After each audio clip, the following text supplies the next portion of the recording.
এভাবেই বুলডোজার দিয়ে ভেঙে গড়িয়ে দেওয়া হয় গাবতলীর বেড়িবাঁধে আড়তঘর, মুদি দোকান ও চা স্টল সহ প্রায় ২০টির মতো স্থাপনা।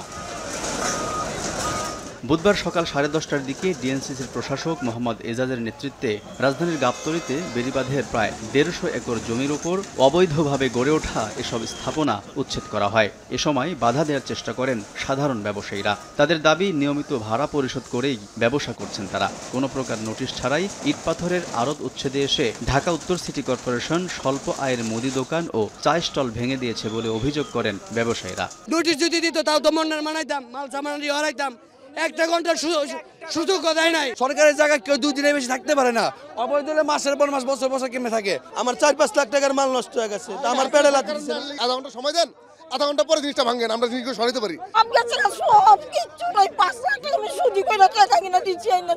আমার দোকানটা 7,000 টাকা বাড়ানো হয় হাসিল করে। তবে ডিএনসিসি প্রশাসক জানান, এসব আড়তঘর ও আশপাশের স্থাপনা সবই অবৈধ। তাই এসব উচ্ছেদে নোটিশের কোনো প্রয়োজন নেই। ইজারার নামে দোকানগুলো থেকে কে বা কারা নিয়মিত ভাড়া আদায় করে তা জানেও না সিটি কর্পোরেশন। দখলদারদেরকে উচ্ছেদ করার জন্য কোনো ধরনের নোটিশের প্রয়োজন নাই, কারণ সে তো দখল করে আছে অলরেডি।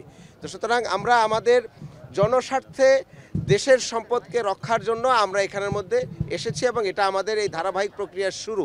পরে ব্যবসায়ীদের তোপের মুখে অভিযান স্থগিত করে ডিএনসিসি। আড়ত সরিয়ে নিতে 7 দিনের আলটিমেটাম দেওয়া হয়। এই সময়ের মধ্যে আড়ত সরিয়ে না নিলে আবারও অভিযান পরিচালনা করা হবে বলেও জানান ডিএনসিসি প্রশাসক।